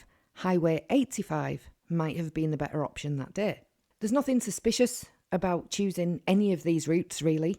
We have to look at voice call versus location ping, and the record reflects a voice call, not a passive ping used in GPS type tracking. A ping, or a real-time location update, is initiated by the network to locate a phone, often using multiple towers or GPS, whereas a voice call only logs the single tower handling the call. There's no triangulation, no precision coordinate. Call detail records only show one tower. These Verizon records record time, number, and the servicing tower, not the phone's physical location. And while police can request tower dumps or geofence data for broader location information, that wasn't used here. There's a difference between triangulation versus single tower data. So to pinpoint location, law enforcement relies on triangulation, which is analysis of timing and signal from multiple towers. A single tower connection only indicates that the phone was somewhere within that tower's coverage zone. So based on the Verizon website, how far do the Verizon towers actually reach? In suburban zones, towers typically cover 2 to 3 kilometres or 1 to 2 miles. In rural areas, that coverage can reach 5 kilometres, 3 miles or more. On ideal low frequency bands, coverage can actually stretch up to 10 miles, with maximums exceeding 30 to 50 miles in open rural terrain. Now, Verizon uses its 4G LTE network, known as long-term evolution, to handle phone calls and data. And these LTE towers, especially in the 700 megahertz range, are designed for long-distance coverage, meaning that your phone can connect even from several miles away. Tower range fluctuates as well based on antenna height, terrain, foliage, if there's any big trees in the area, and general interference. A true cell phone ping is a network-initiated location request. When law enforcement or emergency services actively ping a phone, the network tries to calculate its location using tower triangulation and timing data, and this is far more accurate, but it requires provider access and typically a warrant. The accuracy can be within 100 to 1,000 metres or 0.06 to 0.6 miles, depending on the number of towers available and how good the signal triangulation is. This wasn't done for Nichols' 6:16 a.m. call. No GPS or triangulation data was requested at the time. It was just a call routing record. So yes, Nichol Kessinger's phone connected to a tower in Frederick at 6:16 a.m. But here's what also happened. She called Jim. She was driving north to work, not loitering in a neighbourhood. She made no attempt to hide this call, and the connection was made through a tower that covers part of any normal route to Platteville. People do often search for smoking guns in tragic cases like this, and in the Watts case, this phone ping has been the smoking gun for a lot of channels who continue to mislead people by not explaining that there is a difference between a phone ping and a cell tower origin location. In the end, I guess what makes this call stand out is how little it actually tells us. No GPS, no surveillance, no contradictory alibi, just a 1-minute phone call to a friend routed through a tower that happened to sit between home and work. I know that's not very exciting, but that could be the truth. Now, we know that a little bit later on, that same day, August the 14th, Nichol receives a couple of calls on her phone, and her location there is shown as Platteville. So we know that she was there at the office. Now, there's a lot of speculation about clocking in at work and clocking out at work on this day. Some channels claim that we only have Nichol's clock out time, and this definitely suggests that she most likely didn't clock in at all, which implies that she never went to work that day. But the assumption really doesn't hold up for a few reasons. The first one is the phone call location. She had these 2 active calls logged in Platteville, confirming her presence in that area during working hours. It's highly unlikely that she'd be there without actually being at work, or at least being nearby. And that's something that she would have had to explain. And this leads me to Tony Husky, and something that I really don't see mentioned as much as it should be on a lot of these channels that promote Nichol's physical involvement in the murders. Tony Husky served as a regional security manager at Anadarko Petroleum from February 2014 to November 2019. Before he started work at Anadarko, Husky had a background in law enforcement, having served as a police officer with the Denver Police Department from October 1998 to October 2003. Given his extensive experience in both security management and law enforcement, it's highly unlikely that Husky would have overlooked any discrepancies in employee attendance records that day. His professional background would have instilled a strong sense of accountability and attention to detail, particularly concerning operational procedures and employee conduct. In the context of the investigation into Chris Watt, Husky demonstrated his commitment to thoroughness and cooperation with law enforcement. He provided police with access to Chris Watt's work vehicle GPS data, which proved instrumental in tracing Watt's movements on the morning of the 13th of August. Additionally, Husky reviewed Chris Watt's computer network traffic and identified the communications between Watts and Nichol Kessinger, which he promptly shared with law enforcement. These actions underscore Husky's proactive approach and dedication to ensuring operational integrity. Therefore, it is reasonable to conclude that if there had been any issues with Nichol Kessinger's clocking records, Husky would have addressed them promptly and thoroughly. Husky was interviewed by law enforcement. Other Anadarko employees were interviewed by law enforcement. Just because we don't see one thing in the discovery doesn't mean to say it didn't happen. As stated earlier, we are not entitled to every single piece of information in any crime case. Now, I'm going to play a bit more video because here's a moment where Nichol Kessinger, while seated at the interview table at Thornton Police Department, briefly curls or clenches her fingers inwards as though she's gripping or miming a strangulation motion in the air, right as she says Shanann's name, but not on her own neck and not touching anything. She just does this kind of on the table with her hands in the air slightly. He said Do you know her name at this point? Yeah. Okay. Are you okay saying her name? It's Shanann. All right. And do you know the children's? Yeah. Okay. Are you okay saying her name? It's Shanann. All right. And do you know the children?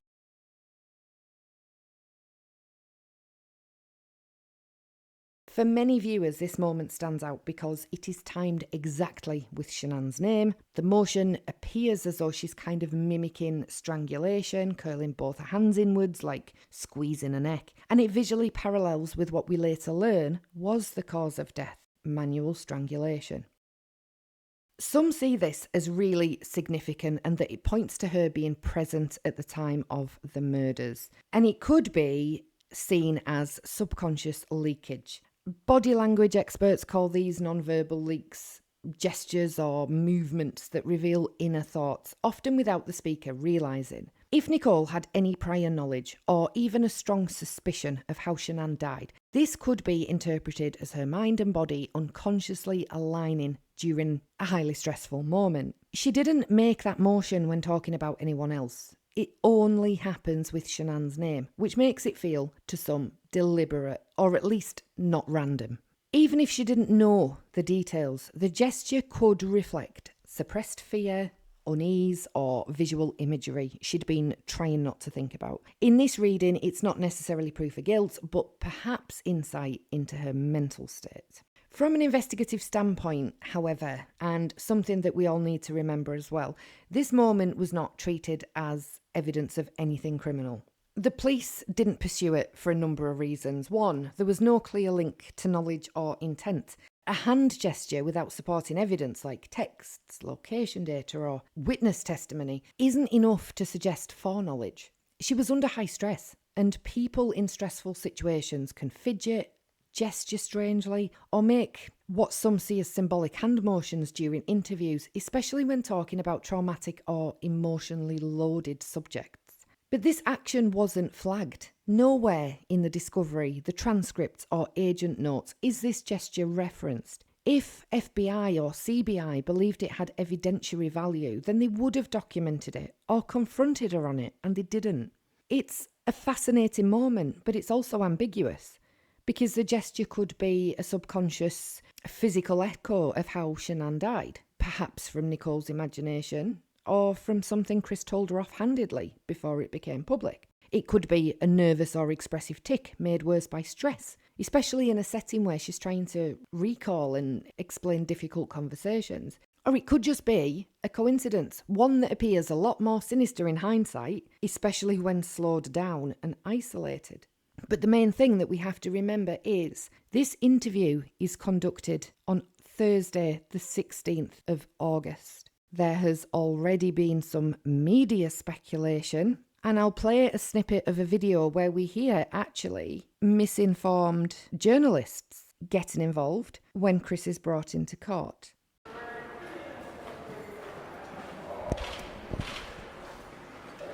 Mr. Watts, why did you kill your wife and 2 children? Mr. Watts, did you confess?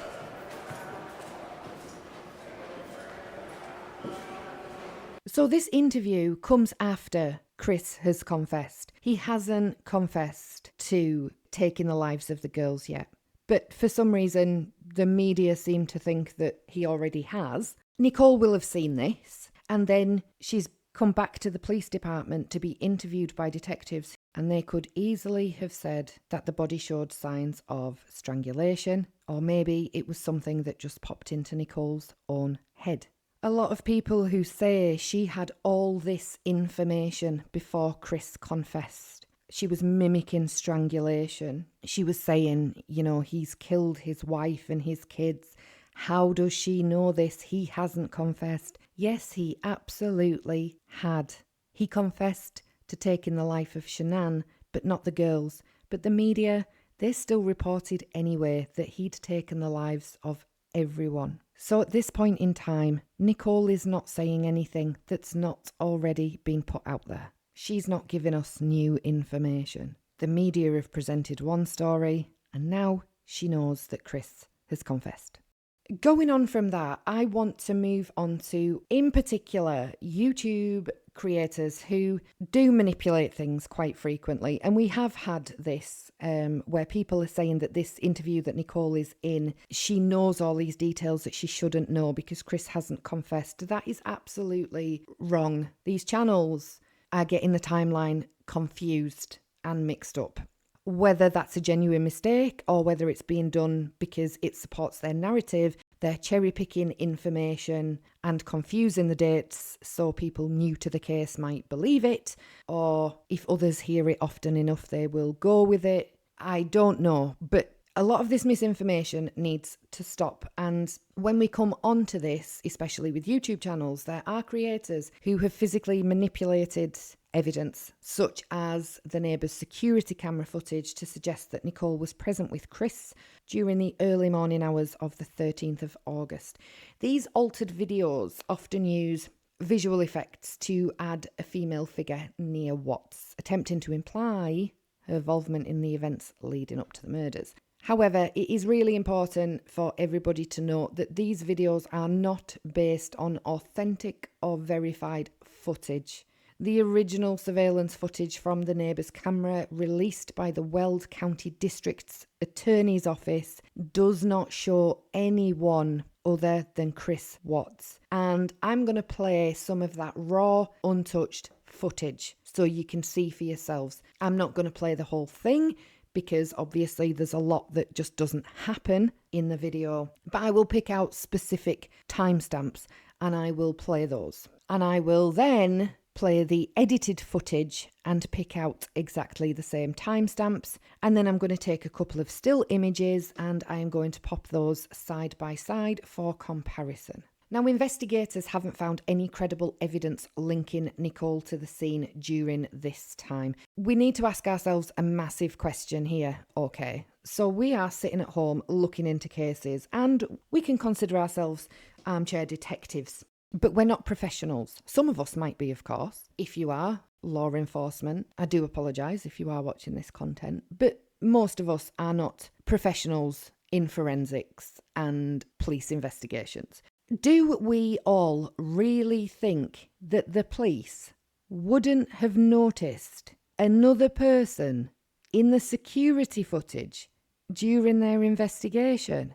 Would Nate not have noticed another person in the footage from his security camera? Because he'd already been through that footage. He could already pinpoint that nothing was caught other than Chris loading his truck and leaving for work. He didn't capture Shanann walking down the driveway. There was nothing. There was just Chris leaving for work in his truck. He's already had his eyes on this. And if anybody was going to notice something before the police, it was going to be Nate.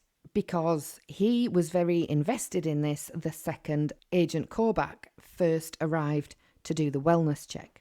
So I'm going to share this video now, and this is the raw, uncut version. And I'm just gonna, as I said, give you some timestamp snippets, and I'm going to continue talking through it because there's no audio that anybody needs to hear. Now, my gripe here is that the creation of altered videos stems from speculation and conspiracy theories surrounding the case. And while they might be compelling to some of us, they do not provide factual information, and they really should be viewed with skepticism.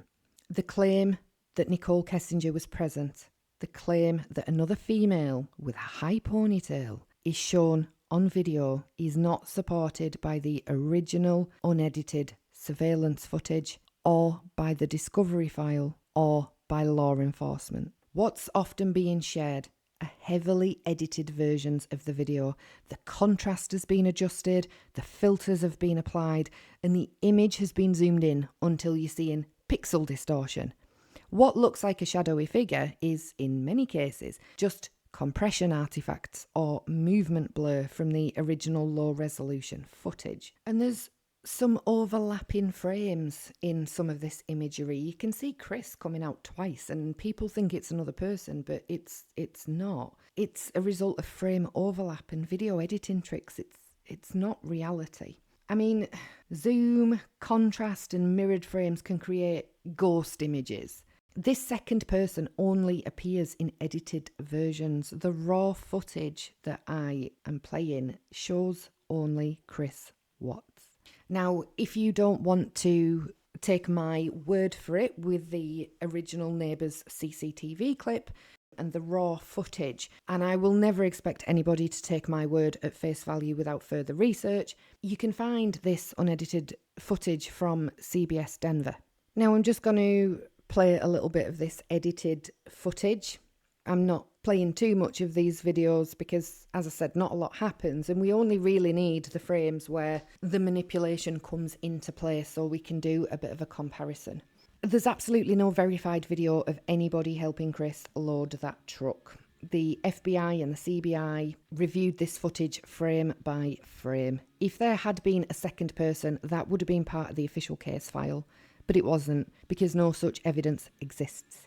And yet these manipulated clips keep circulating. They keep being passed around as proof, even though they're based on visuals that didn't exist in the original. And that is a massive problem. When you edit a video to create evidence that isn't really there, you're not helping solve a mystery. You're just fueling misinformation. That's how people get misled. And it's how someone who wasn't charged with any crime ends up being publicly accused of being at a crime scene with absolutely no evidence to support it. Some creators might genuinely believe what they're seeing, right? They might have watched a video 12, 13, 14 times. It's a little bit like what I said earlier about, if somebody says something enough times, you'll eventually start to believe it. Now I'm just going to put some side-by-side stills on the screen here so you can compare the raw original neighbour security footage to the footage which has been edited and manipulated, and you can simply decide for yourselves. We have to ask, why do people alter footage like this? And the first thing is they want to fuel conspiracy theories, because many true crime communities do thrive on uncovering hidden truths. And altered videos add mystery, drama, and new angles that attract attention. And then there's the fact that these creators want to gain views and engagement, which anybody on YouTube does, of course. But shocking or sensational content does tend to get more clicks, likes, and shares on platforms like YouTube. And some creators exploit that Some want to push a particular narrative, whether intentionally or not. Altering footage can support a version of events that implicates or defends certain people. And in this case, some want to suggest Nichol Kessinger's involvement. And then there's also the fact that some of these people might actually distrust official sources. Some viewers don't trust law enforcement and media, and so they look for proof that official accounts are incomplete or false. But this is all really dangerous. Spreading misinformation, fake or altered footage blurs the line between fact and fiction, and it makes it harder for people to know what's true. It causes emotional harm to victims' families. The families of the victims often have to deal with renewed trauma when these conspiracy theories and fake videos start spreading around and going viral. In short, while it might seem like harmless speculation or entertainment, altering crime footage to imply things that aren't true can have very serious real-world consequences, and it's always best to rely on verified facts from trusted sources. A lot of us will take what we see about a crime if it is presented to us visually. True crime cases are emotionally charged. People want answers or justice, so they sometimes accept dramatic or sensational content because it feels important or it's made to feel urgent. And when videos are widely shared, liked or commented on by many people, others assume that they must be credible, and then the bandwagon effect kicks in.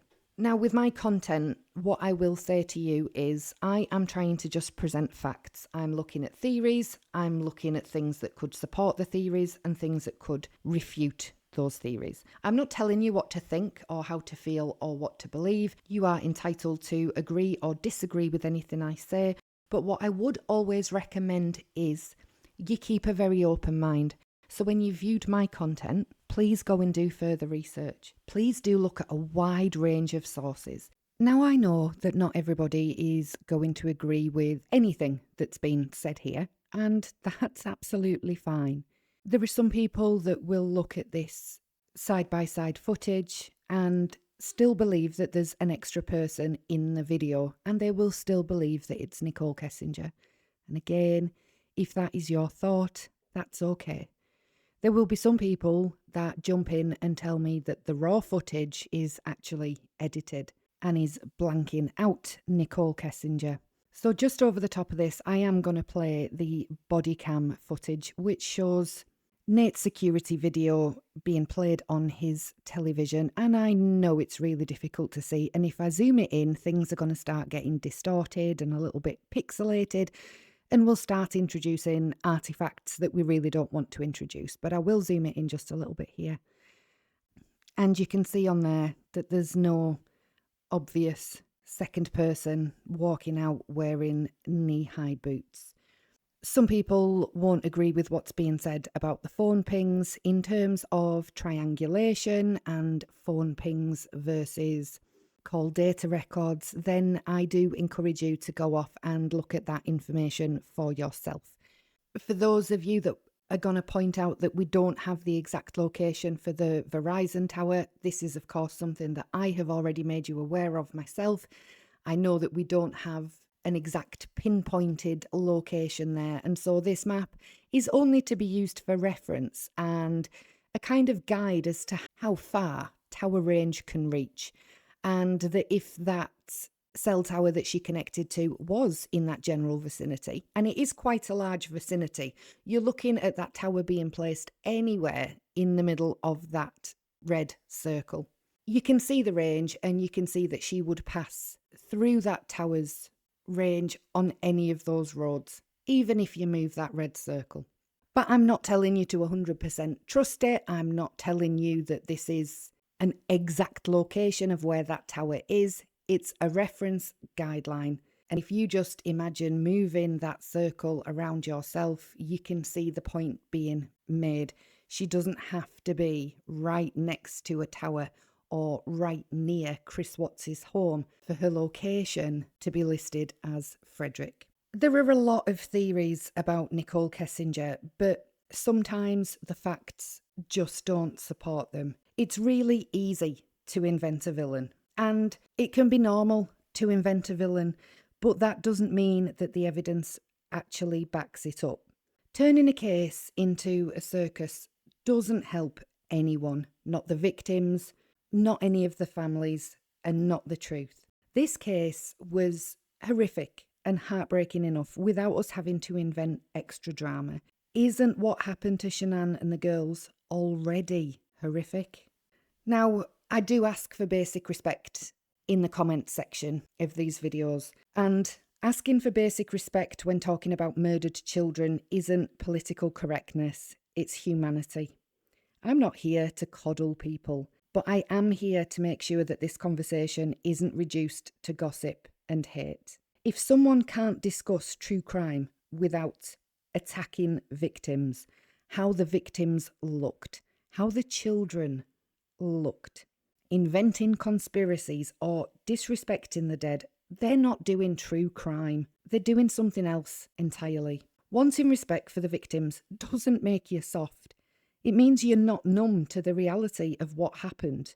I'm covering Nichol Kessinger, not because she's guilty, but because she's part of the timeline. Understanding her role is important, but not in the way conspiracy theorists think. I believe wholeheartedly that she did know she was in a relationship with a married man with children, with potentially another child on the way. And she says that she's not really aware of any of this because she doesn't want to look any worse than she already does. But I still have to look at the other side, because what if Nichol didn't know?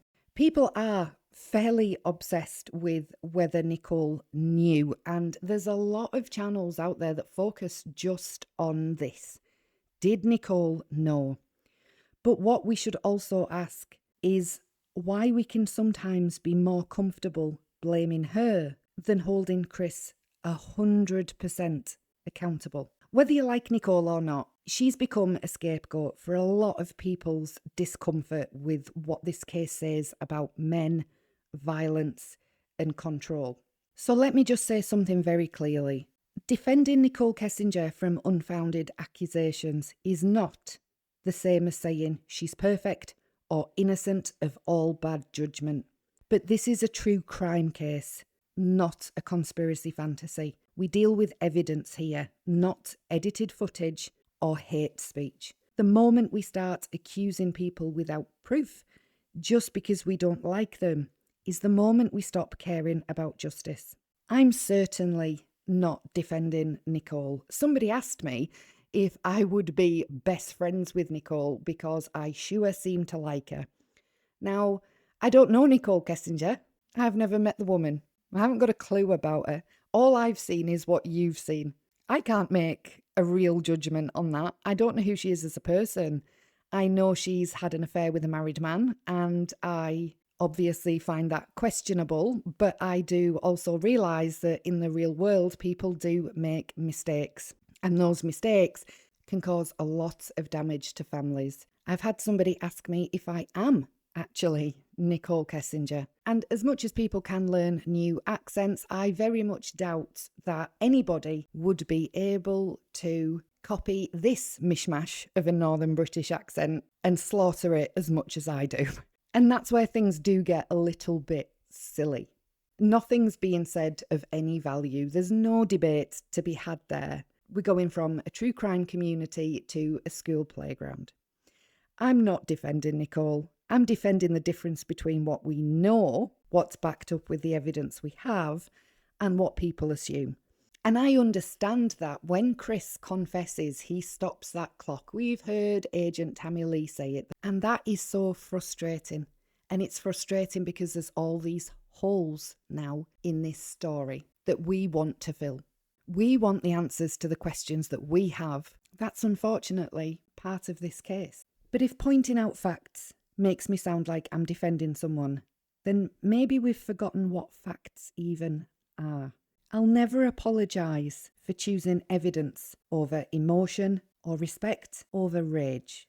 Now, we've still got a bit more to cover with Nichol Kessinger because there are more theories out there. We have to cover the work truck, Nichol's work truck, and the sightings of it.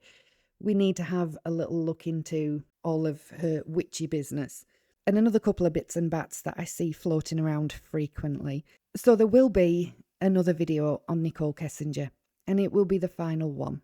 Because while Nichol is where a lot of people's focus goes in this case, I don't want to make her the central figure of it, because she's not. And so I don't want to give any more attention to her. So there will be one final video on Nichol Kessinger, and then we're going to move on, because I want us to have a little look at the autopsy reports and break them down. And I know that a lot of other channels have done this, and some professionals have done this, but these autopsy reports still are a bone of contention for many people.